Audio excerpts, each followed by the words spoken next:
Member of Parliament for the UP says there are many people living on the island that are not registered.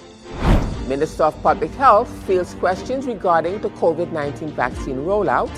And President of the NAPB says immigration workers are still confused after meeting with the Minister of Justice. Those are the headlines for Monday, March the 1st, 2021.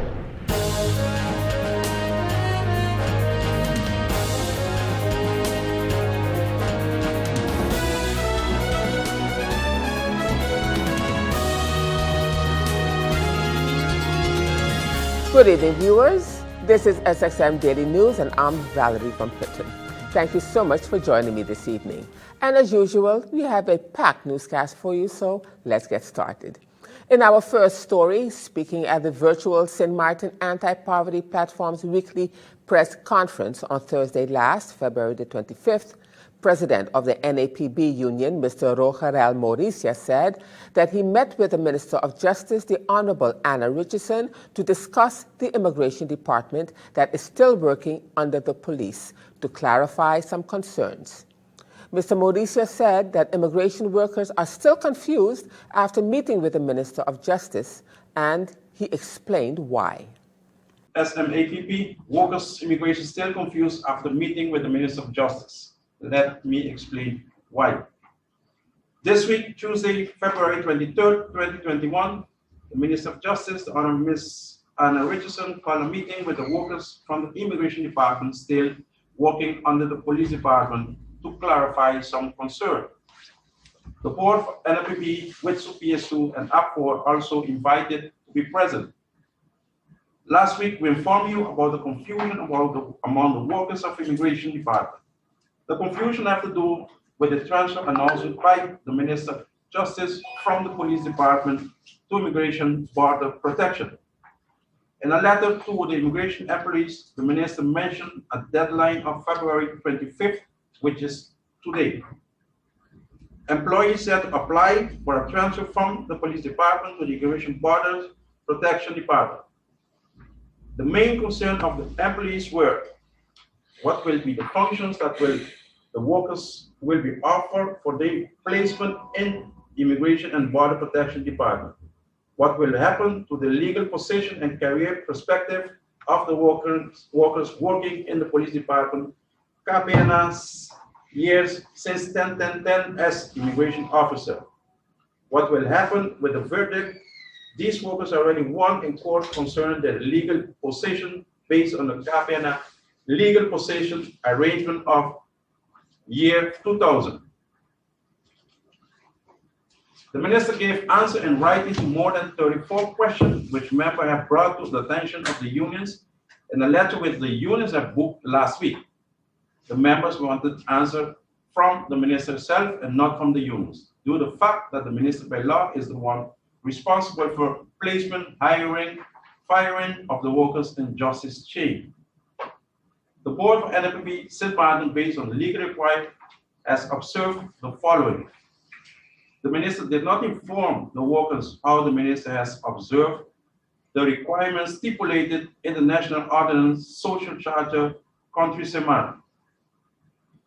Het Landverordening Sociaal Statuut Opbouw Land St. Martin, AB 2010, number 33, consolidated in AB 2013 GT number 8. This national ordinance regulates how the transfer from personnel from country Netherlands Antilles to country St. Martin has to be executed. The Minister did not present the workers the organization plan, the organogram, the formation plan, and the function book of the Immigration and Border Protection Department. As a matter of fact, when did the Minister present these documents to the NAPB? When did NAPB and the Minister agree to these legally required relevant documents for the Immigration and Border Protection under the Ministry of Justice? When did NAPB get the opportunity to discuss and negotiate the outcome of these documents with the Minister of Justice? When did the personnel of the KPSM working as immigration officer get an offer describing function and vacancy available for them in the Immigration Border and Protection Department? When the Placement Committee and the Objection Committee for the KPSM and the Immigration and Border personnel will be established. NFB St. Martin is of the opinion that the application that the members had to send in ultimately today to be transferred from KPSM Immigration and Border Protection are null and void. Why we say so? At no time in no law this requiring procedure has for transfer workers from former country Netherlands Antilles to country St. Martin. And as we continue now in other news, at the continuation of the Central Committee meeting of Parliament last Thursday, February the 26th, 2021, to discuss a number of public health issues relating to the COVID-19 vaccine rollout, the Minister of Public Health, Social Development and Labor, the Honorable Richard Panafleck, who was in attendance, fielded a number of questions from members of Parliament about the COVID-19 rollout. The minister first fielded questions from the Member of Parliament for the U.S. Party, the Honorable Claudius Bunkamper. MP Bunkamper, calculation methodology being used in the population of the island. The figure being used is 59,000. 2. Herd immunity. How much percentage of the population should be vaccinated to be able to accomplish herd immunity? In the presentation, we refer to a goal of 70%. What is 70 based on which number? It is based on the population figure of 59,000. 70% is a benchmark. First, question 3. First 3 groups being vaccinated will get Pfizer vaccine. The other groups will be receiving other vaccines. Is there a difference in vaccine qua being able to get them to St. Martin at a specific time? Does it have to do with quantities? Why are we using this vaccine?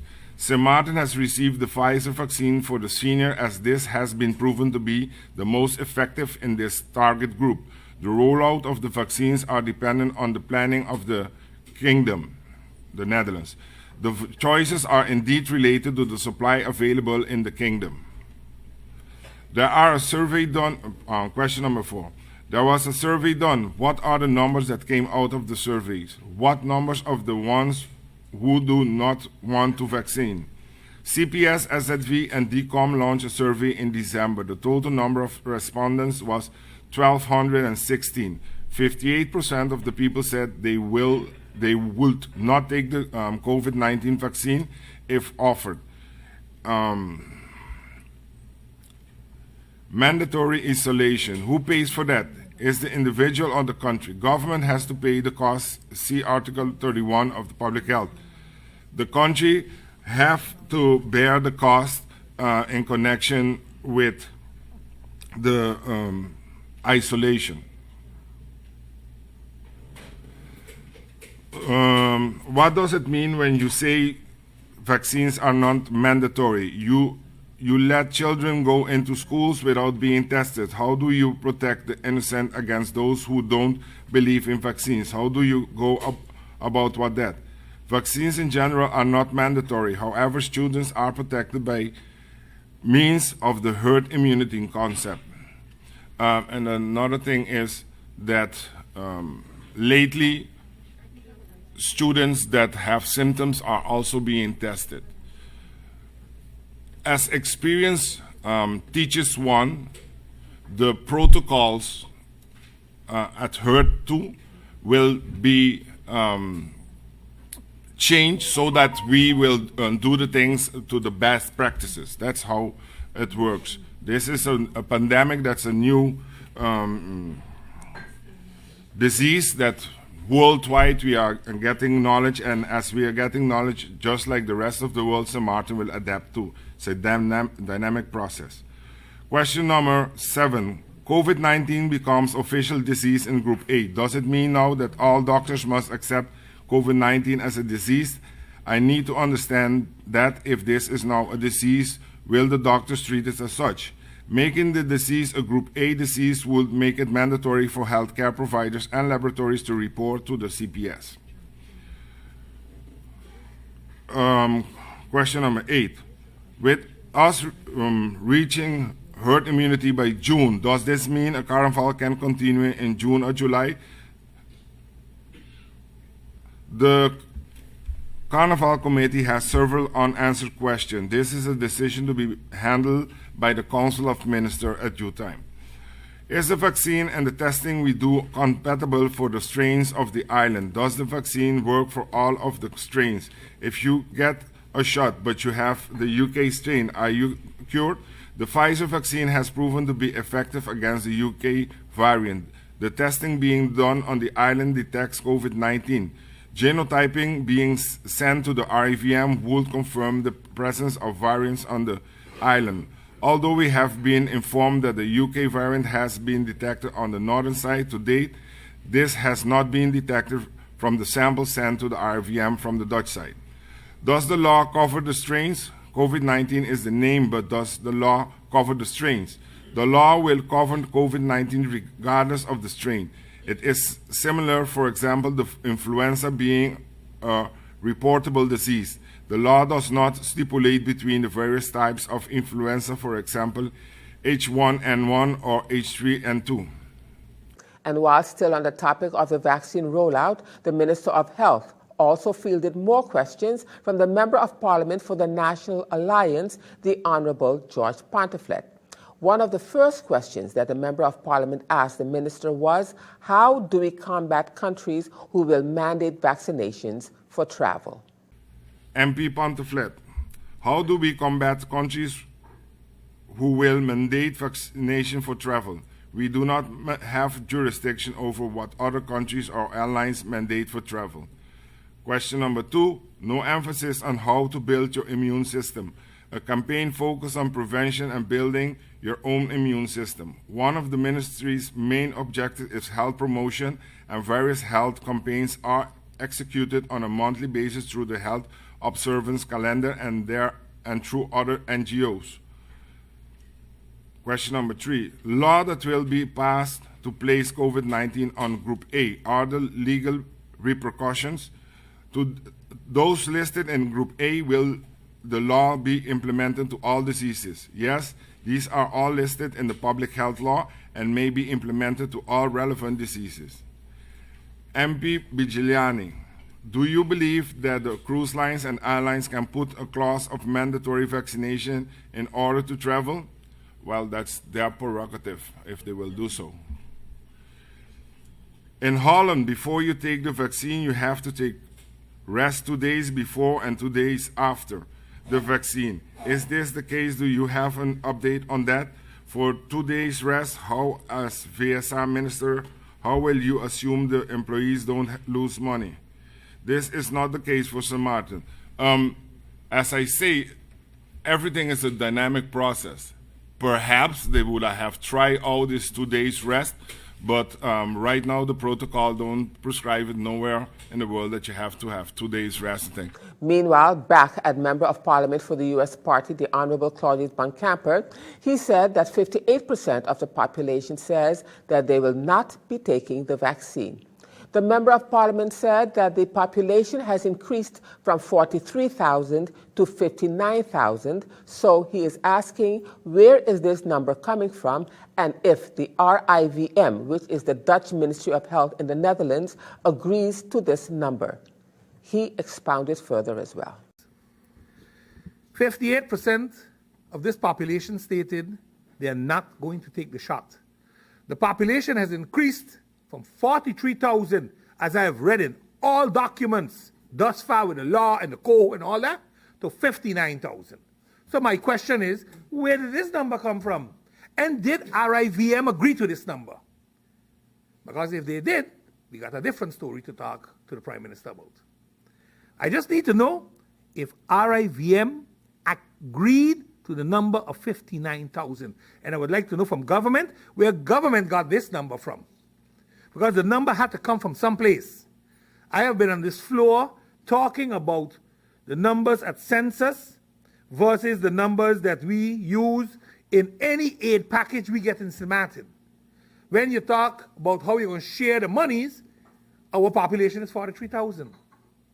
Today, we're saying we're getting 85% of population that's 59,000. So I just need to understand which number is the right number. Mr. Chairman, Madam Chair, I would truly like to know seeing this 58%, what information campaign, what awareness campaign, what convincing campaign are we going to do to get people to believe in it? I am one of those that believe that the vaccine is the right way to go. I am one of those that believes that if we don't reach herd immunity, this economy will never survive. Because we need visitors to come to this country. We need this to become a safe country, which means we need to have herd immunity. Well, let's hope that that's what it is. Madam Chair, students. I asked about the student issue, and the minister said eloquently, they'll be protected by herd immunity. But guess what? With that 58%, we don't have herd immunity. We're not going to reach the 70%. Not the way we get in the vaccines either. Because, Madam Chair, if we get in 8,000 in the first batch and every 3 weeks we get vaccines, and if I just do a simple arithmetic using the 8,000 as the guideline, it would mean that after 16 weeks, we would have approximately vaccinated 24,000 people. And that's not even 50% of the 59,000 that is mentioned. The reason I'm asking it, maybe we can get 20,000 in the next batch. I don't know. I just hope so. But if I look at June, May, April, and March, that's 16 weeks because we're at the end of February already. So for me, it's important if I take those 16 divided by the 3-week cycle that the minister said we are getting them, we're at approximately 5.1, 5.3. Just to mathematically do it at 4,000, you got about 21,000 people, plus the 4,000 given now is 25,000 people. You're not going to reach the 70%, which is about 42,000 people. And still to come, Member of Parliament for the UD says there is a large segment of the population that does not have health insurance coverage. I'll have a detail to that story and more when SXM Daily News returns.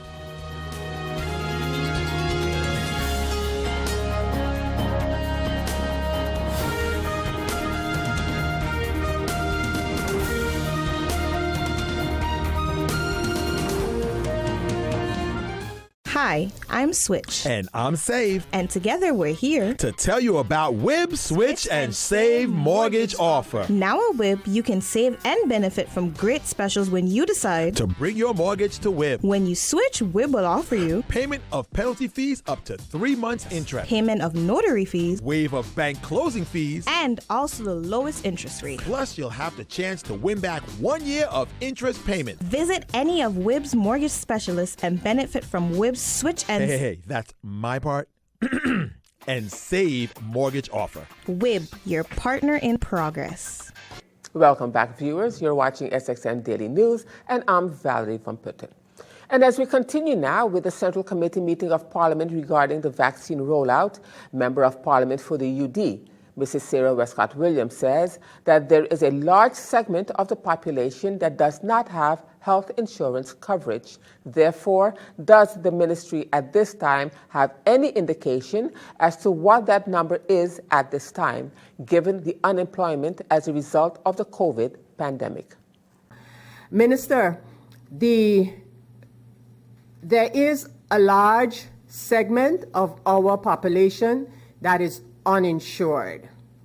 Does the ministry at this time have any indication, also given the unemployment as a result of the COVID pandemic, does the ministry have any indication as to what that number is at this time?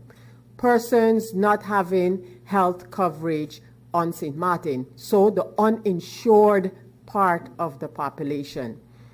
Because, Minister, it is also a fact that many persons on St. Martin have, for differing and different reasons, underlying conditions.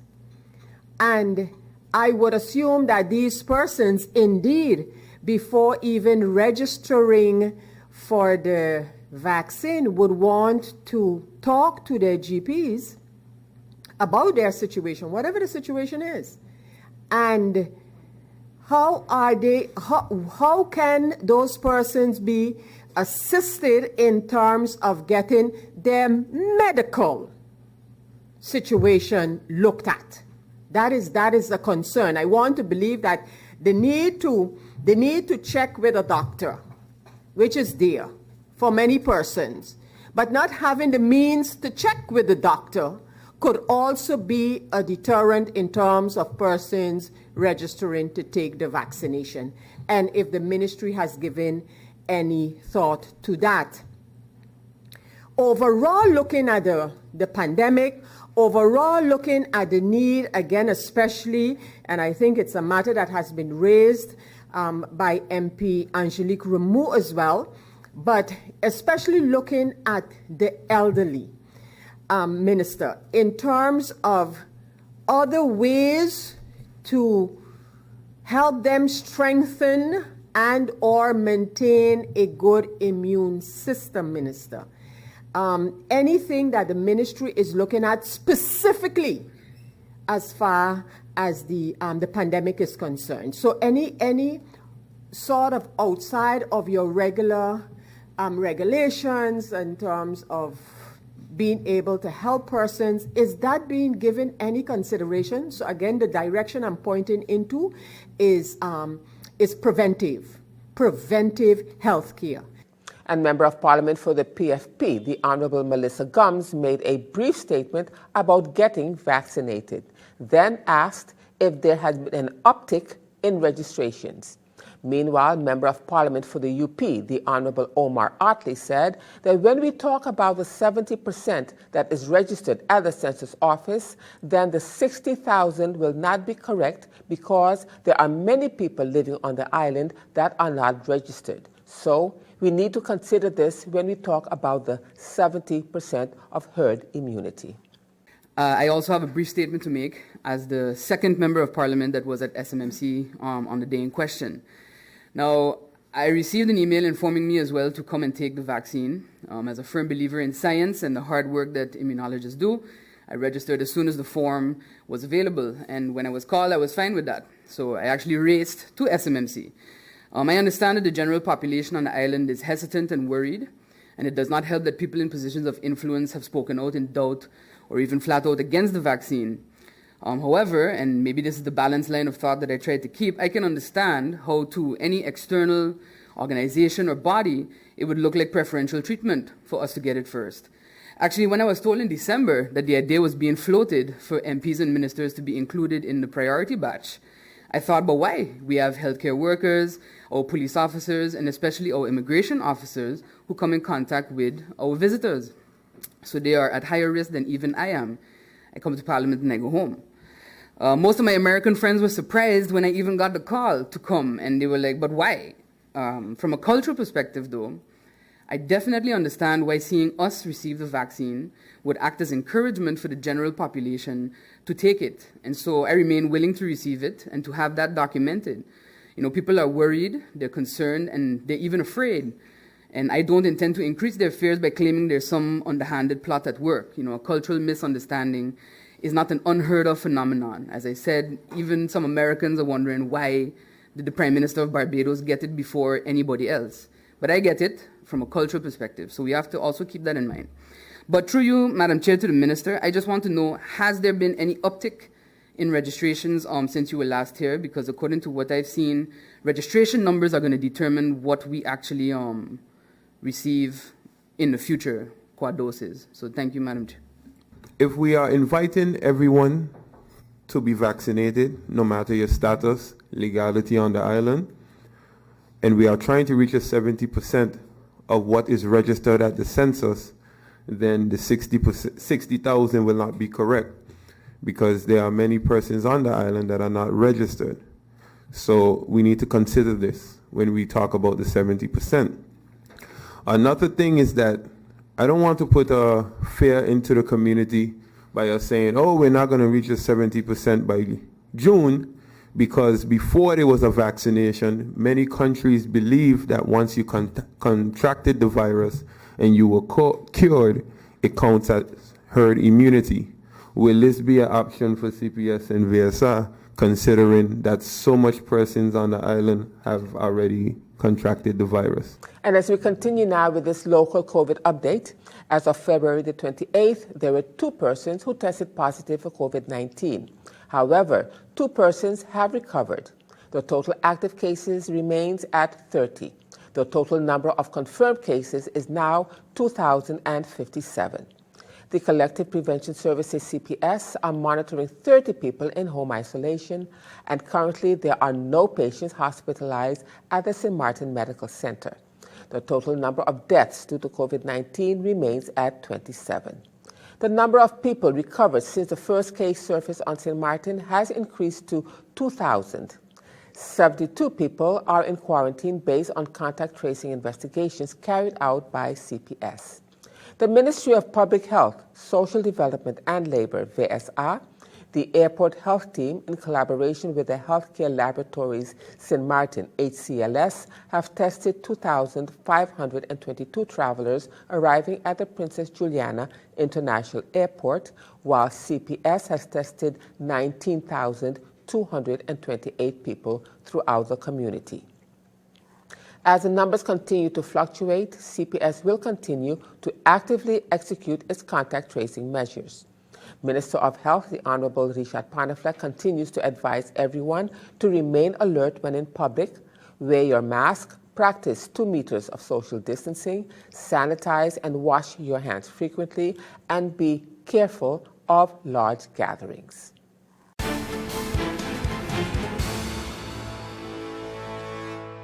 Now, turning to our weather forecast for March the 1st, 2021, the tightened pressure gradient will maintain breezy conditions and hazardous seas.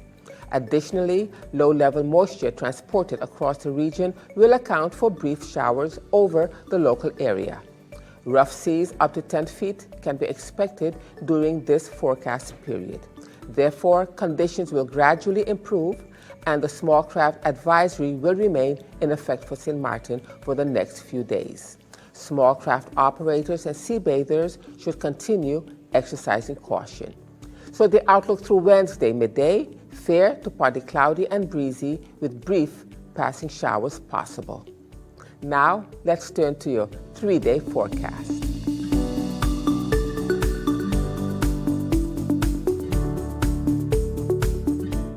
And still to come, SZV congratulates Reginald Williamsberg.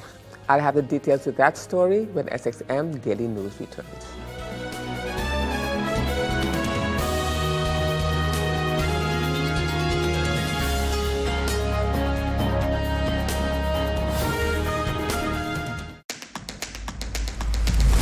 The innovative Banco Matico contactless smart card. Your Banco Matico smart card is now equipped with a contactless feature for payments, so get ready to tap and go. Contactless payments are fast, easy, secure, and accepted worldwide at all Maestro-enabled contactless terminals. Tap for transactions equivalent to or less than 100 NAF, or the US dollar equivalent. You will receive notifications via email anytime you tap. Tap, tap, and pay fast. Fast with WIB. For more information, visit our website at wib-bank.net. Tap and go with your partner in progress. And as we end this edition of SXM Daily News for this evening, the management and staff of SZV congratulated Reginald Williamsberg with his 40th work anniversary. His years of service started from the former SVB Netherlands Antilles, now SZV Social and Health Insurances.